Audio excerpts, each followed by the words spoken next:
अगर मैंने कोई कॉइन टॉस किया तो क्या गारंटी है हेड्स ही आएगा? टेल्स भी आ सकता है। मे बी हेड्स आएगा, मे बी टेल्स आएगा। इसी मे बी को हम कहते हैं probability. Hello students, welcome back to learn maths with Shalini.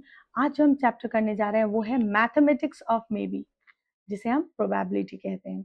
Okay, ये चैप्टर समझ लिया तो लाइफ के डिसीजंस भी स्मार्ट हो जाएंगे। अगर मैंने 5 बार कॉइन टॉस किया, किसी एक कॉइन को मैंने 5 टाइम्स टॉस किया और पांचों बार हेड्स आए, तो नेक्स्ट टाइम तो टेल्स ही आएगा पक्का। कह सकते हैं क्या? नहीं, क्योंकि कॉइन जो है वो आपकी हिस्ट्री नहीं चेक करता है, इसीलिए वो पहले हेड्स आया है या पहले टेल्स है उससे कोई मतलब नहीं है। क्या हम मैथ्स में फ्यूचर प्रिडिक्ट कर सकते हैं? हाँ, लेकिन एग्जैक्ट नहीं बता सकते हैं। हम चांसेस क्या क्या है वो हम बता सकते हैं, और इसी को हम प्रोबेबिलिटी कहते हैं। और चांसेस, जितने भी चांसेस हैं उन सबको जब हम लिखते हैं एक जगह पे, वो होता है, उसे हम कहते हैं सैंपल स्पेस। ठीक है, सबसे पहले हम देखते हैं प्रोबेबिलिटी क्या है, किसी भी चीज के होने के चांसेस। जैसे कि अगर आप आज बारिश होगी या नहीं होगी, दो ऑप्शंस है, या तो बारिश होगी या फिर नहीं होगी। प्रोबेबिलिटी हमेशा 0 से 1 के बीच एग्जिस्ट करता है। 0 मतलब नो चांस और 1 मतलब सर्टेन, मतलब होगा। तो इसी के बीच एग्जिस्ट करता है। लेकिन जैसे कि आप एक छोटा सा एग्जांपल समझिए, कॉइन को अगर आपने टॉस किया तो या तो हेड्स आएगा या फिर टेल आएगा। तो हेड्स आने के चांसेस क्या है? 50%। टेल्स आने के चांसेस भी 50% है। जो भी हेड्स एंड टेल्स अगर आते हैं, हेड्स एंड टेल्स, इसको हम बोलते हैं सैंपल स्पेस। मतलब जितने भी आउटकम्स हो सकते हैं, जितने भी जो भी आने के चांसेस है, सारे चांसेस को हम एक जगह लिख देते हैं, उसको एक सेट बनाते हैं, एंड वो सेट को हम बोलते हैं सैंपल स्पेस। ठीक है, अब प्रोबेबिलिटी ऑफ हेड्स आने के क्या हो सकते हैं? हेड कितना है? 1। ओके, तो probability of getting heads is equal to, head तो एक ही है 1, एंड टोटल कितने सैंपल स्पेस में? 2। तो 1/2 हेड्स आने के चांसेस है, 1/2 टेल्स आने के चांसेस है। क्यों? क्योंकि जैसे कि हम पहले भी बात कर चुके हैं, 50% चांसेस है, राइट? आज बारिश होगी या नहीं होगी, या तो बारिश होगी या फिर नहीं होगी, तो इसके भी ऑप्शंस दो ही हैं, राइट? अगर हमने एक डाइस रोल किया तो क्या होगा? डाइस में कितने फेसेस होते हैं? 6 फेसेस। वो क्यूबिकल होता है, उसमें 6 फेसेस होते हैं। और क्या क्या होते हैं? 1 2 3 4 5 6, राइट? तो अगर आपने एक डाइस को रोल किया, जैसे हम लूडो खेलते हैं या फिर बिजनेस खेलते हैं, तो उसमें क्या आता है? डाइस रोल करते हैं, तो क्या ऑप्शंस आते हैं? जब लूडो खेलते हैं तो 1 डाइस को रोल करते हैं, और ऑप्शंस क्या आते हैं? 1 2 3 4 5 6, राइट? सो अगर मैंने कहा कि 6 आने के क्या चांसेस हैं, तो सबसे पहले आप सैंपल स्पेस लिखेंगे। सैंपल स्पेस में क्या होगा? आप 1 आ सकता है, 2 आ सकता है, 3 आ सकता है, 4 आ सकता है, 5 आ सकता है और 6 आ सकता है, राइट? अब आपके 6 आने के क्या चांसेस हैं? तो प्रोबेबिलिटी ऑफ गेटिंग 6 क्या होगा? 1। एक ही तो 6 है ना, और डिवाइडेड बाय 6 ऑप्शंस हैं। ओके, तो 6 आउट ऑफ 1 आउट ऑफ 6, तो 1/6 जो है प्रोबेबिलिटी ऑफ गेटिंग 6। तो प्रोबेबिलिटी ऑफ गेटिंग 3 वो भी 1/6 होगा, प्रोबेबिलिटी ऑफ गेटिंग 2 वो भी 1/6, प्रोबेबिलिटी ऑफ गेटिंग 1 वो भी 1/6।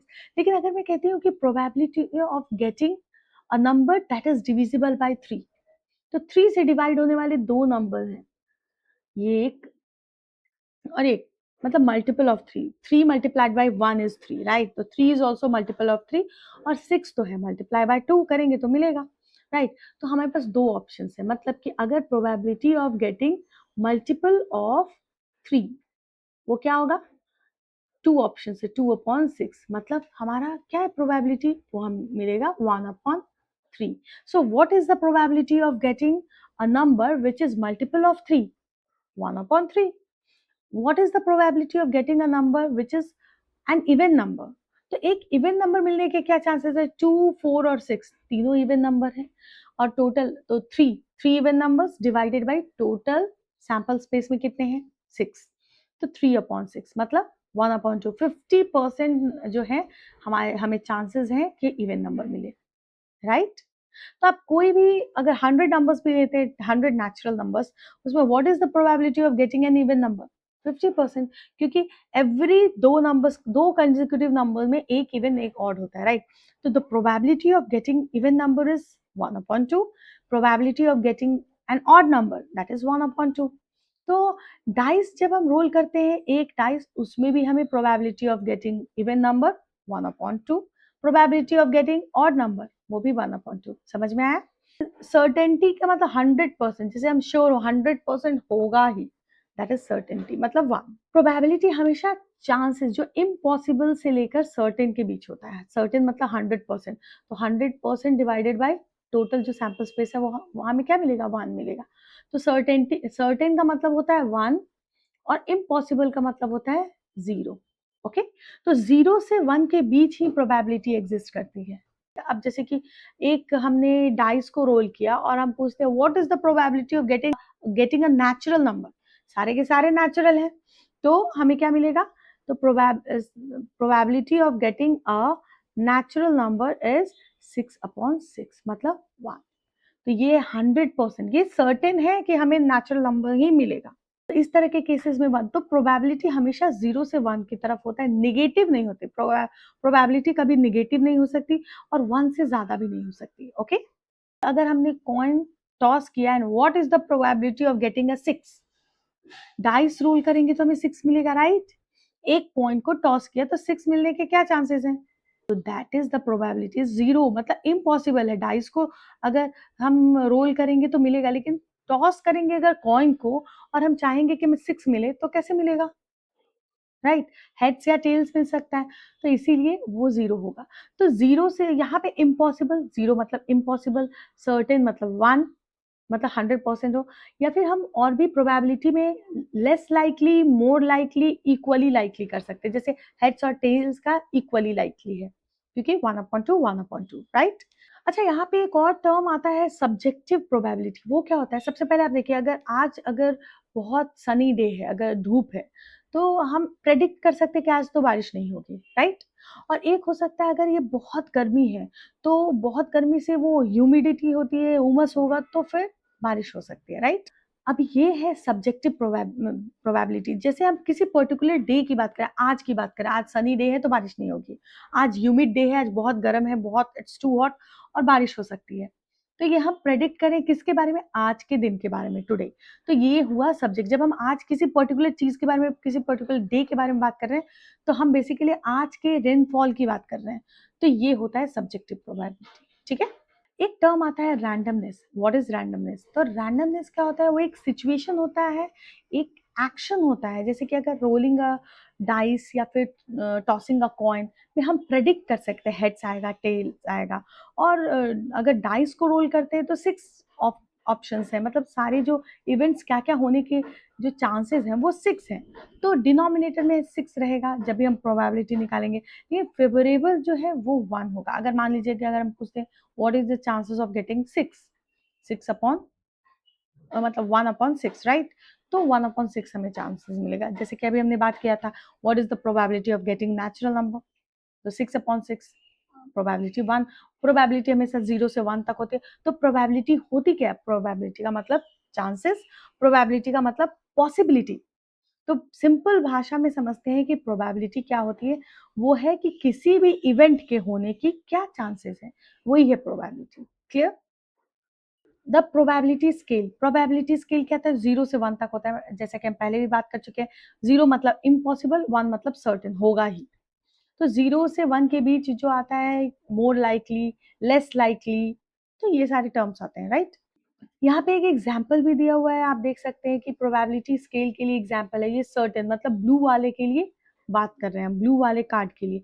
तो सर्टेन मतलब सारे के सारे ब्लू कार्ड्स हैं, और इम्पॉसिबल मतलब सारे के सारे ग्रीन कार्ड हैं। लेस लाइकली में ब्लू कार्ड 1 है, इवन लाइकली मतलब इक्वली लाइकली या इवन लाइकली, ये दोनों इक्वल हैं, और मोर लाइकली में कम है ग्रीन कार्ड, मतलब ज्यादातर ब्लू कार्ड्स है, क्योंकि हमें चाहिए क्या? हम ब्लू कार्ड्स की बात कर रहे हैं, तभी तो सर्टेन मतलब सारे के सारे ब्लू कार्ड्स, और इम्पॉसिबल मतलब सारे के सारे ग्रीन कार्ड्स। ओके, एग्जाम्पल भी दिया हुआ है, एक्सपेरिमेंटल प्रोबेबिलिटी है, जो इसको हम एग्जाम्पल से देख सकते हैं, आउटकम और सैंपल स्पेस।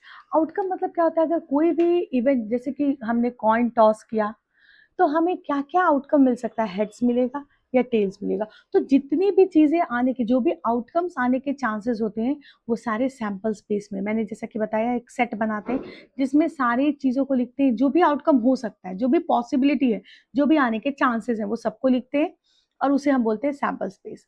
और उसमें जितने एलिमेंट्स हैं उन नंबर को काउंट करके हम डिनोमिनेटर में लिखते हैं जब भी प्रोबेबिलिटी फाइंड आउट करते हैं, राइट। और जो आउटकम अगर पूछ रहा है कि अगर हेड्स आने के क्या चांसेस हैं, तो हेड्स आने के चांसेस क्या हैं? तो एक ही हेड होता है, हेड या टेल। तो हेड 1 हुआ, तो वो हम न्यूमरेटर में लिखेंगे। तो what is the probability of getting head? उसको हम लिखेंगे 1। फेवरेबल आउटकम मतलब हमें चाहिए क्या? फेवरेबल आउटकम मतलब जो हमें चाहिए, जैसे हेड्स चाहिए तो हेड्स 1 हुआ, वो लिखेंगे। और डिनोमिनेटर में टोटल सैंपल स्पेस में जितने एलिमेंट्स हैं उनका काउंट लिखेंगे। क्लियर? तो ये आप एग्जांपल देख सकते हैं। अ coin is tossed, possible outcome heads और टेल्स। ठीक है, तो 2 ऑप्शंस हुए मतलब 2।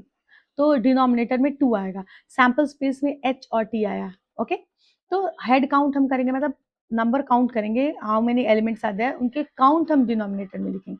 तो experiment a dice rolled, then possible outcomes क्या होंगे? टॉप साइड 1 2 3 4 5 6, और स्पेस, सैंपल स्पेस क्या होगा? 1 2 3 4 5 6, क्योंकि कुछ भी आ सकता है। अगर आपने डाइस को रोल किया तो आपको 1 भी आ सकता है, 2 भी आ सकता है, 3 4 5 कुछ भी आ सकता है, 6 भी आ सकता है, राइट। बट अभी आपको चाहिए क्या? वो होता है फेवरेबल आउटकम। ठीक है, अब इस वाले, हाँ, एक्सपेरिमेंटल प्रोबेबिलिटी में आप देख सकते हैं, experimental probability number of times the event occurred and total number of trials. Example number 2 देखिए, suppose you roll a die 50 times and it lands on a 4 exactly 8 times. तो 50 टाइम्स आपने अगर dice roll किया, dice roll करने के लिए options तो बहुत है, 1 2 3 4 5 6 कुछ भी हो सकता है, लेकिन 50 टाइम्स आपने डाइस रोल किया और 8 टाइम्स 4 आया। तो 4 कितने टाइम्स है? एक्सपेरिमेंटल प्रोबेबिलिटी क्या होगा? वो होगा 4 अपॉन, सॉरी 8 अपॉन, 8 टाइम्स आया तो 8 अपॉन 50, मतलब 0.16, 16% chances. Okay, तो relative frequency of getting a 4 is 8 upon 50, मतलब 0.16. ओके, आई होप जो भी कॉन्सेप्ट्स आज हमने डिस्कस किया वो सब आपको समझ में आया। अगर आपको कुछ भी डाउट हो, आप वीडियो को वापस देखें। आपको अगर कुछ समझ में नहीं आया तो वीडियो को वापस देखें। अगर आपको वीडियो अच्छा लगे तो लाइक करें, अपने दोस्तों के साथ शेयर करें और सब्सक्राइब करना ना भूलें। Thank you.